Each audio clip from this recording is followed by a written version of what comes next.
Cancer کی basic cause کیا ہوتی ہے؟ کینسر جسے ہم ناسور بھی کہتے ہیں.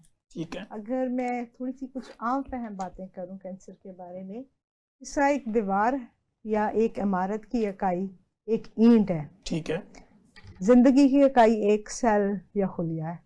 سب بچے اسکول سے پڑھ رہے ہوتے ہیں. وہ کوئی بھی جاندار سیلوں سے بنا ہوتا ہے. ٹھیک ہے. اور جو سیلز ہوتے ہیں وہ ایک ضابطے کے تحت بنتے بھی ہیں اور ختم بھی ہوتے ہیں. ایک کنٹینیوس ریپلیسمنٹ ہوتی ہے. اینٹ نے ایک دفعہ لگ جانا ہے.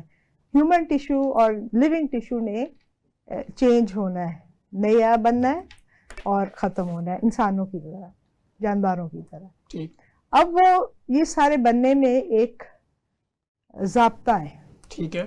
اچھا، وہ جو ضابطہ ہے اگر اس میں خرابی آ گئی، اب سائنٹیفکلی تو ہم بہت ساری باتیں کر سکتے ہیں، لیکن اگر اس ضابطے کی خرابی سے ایک سیل خراب ہوا، اچھا اس نے اپنے آپ کو باقی سب سے آزاد کر لیا، نافرمان ہو گیا. اگر میں چھوٹا سا کنٹرول سے باہر، اب نارمل گروتھ ہو گئی. ٹھیک ہے. پھر وہ بنتا بنتا بڑا ہو جاتا ہے، ایکسپونینشیل گروتھ ہوتی ہے، سیل ڈویژن ہوتی ہے. تو اس میں وہ ایک سیل ایک ٹیشو بنا لیتا ہے، لیکن وہ ٹیشو نارمل نہیں ہوتی. ٹھیک. اچھا، پھر جو ملیگننٹ سیلز ہوتے ہیں یہ کسی ٹیشو باؤنڈری کو بھی نہیں فالو کرتے. ٹھیک.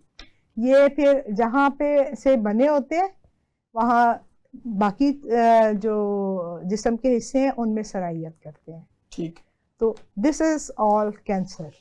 اور اس کی وجوہات میں اگر ہم کسی بھی کینسر کی وجوہات میں کریں تو ڈیفینیٹلی جینیٹکس ہے.